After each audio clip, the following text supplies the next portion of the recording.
Good morning. It's Tuesday, January 25th, 2022. Today's reading is Genesis 49 through Exodus 1.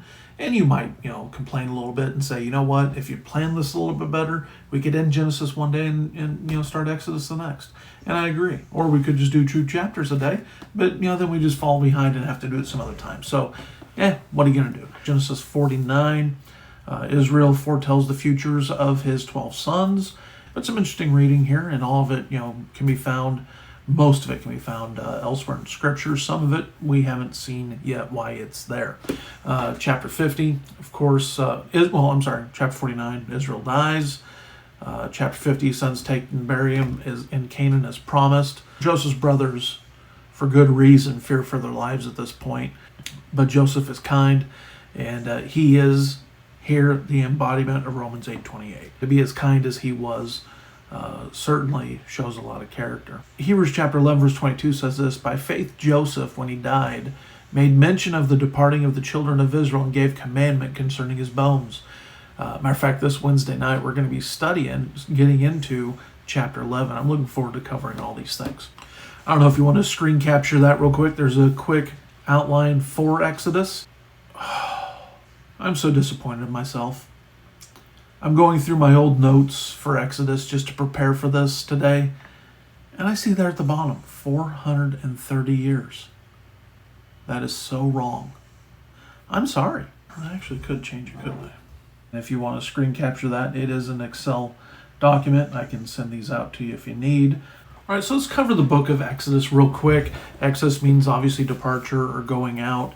And like you saw in the last screen, I'm a little mad at myself. I once taught, and it's in my notes here for Exodus, that they were in Egypt for 430 years. I'm ashamed of myself. How did I not catch that? As we're going to read, a few chapters from here, at the time of the Exodus, there were 600,000 men above 20, besides women and children. You find that in Numbers chapter 1, verse 46. You could roughly say that's 3 million people when you figure, each man over 20 maybe has a wife, maybe they have kids. Of course, it's saying here that they multiplied. And remember, this is also close to the flood. People lived a little bit longer for that time, and you see that average age move down. Here, Joseph lives to be 110, and the Bible also says he's got to see 3 generations. From 70 people to 3 million is nothing phenomenal. It's not miraculous. The United States from 1776, of course, we had more than 70 people here, but by the time we went 215 years, we had 255 million. And so, of course, we had people coming in ships, and we started with more. The author is Moses. Compare Exodus chapter 20, verse 25 to Joshua chapter 8, verses 30 through 31. I forgot to point out my sign here, a little humble thing that I made. Ron Swanson is a hero.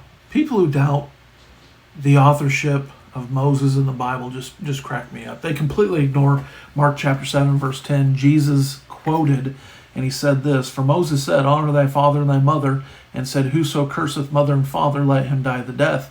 And so that comes from Exodus 20, verse 12, and 21, 17. So Jesus was under the impression that Moses wrote Exodus. You know what? So that's good enough for me. Of course, the key event in Exodus is the Passover, and Christ, picturing the future death, burial, resurrection of Jesus. That's in Exodus chapter 12.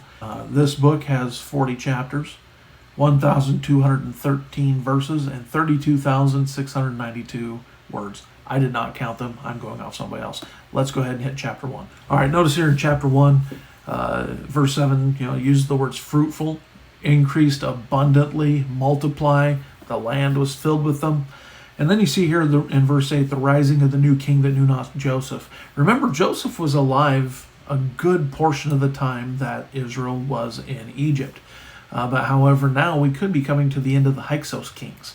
And so that could also be part of what goes on here. This is one of the many places we can look at God's opinion on abortion, and that the people that feared God would not kill children. And God blessed them for it.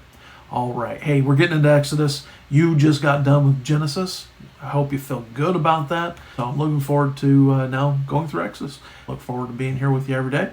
You have a great day, and we'll see you tomorrow.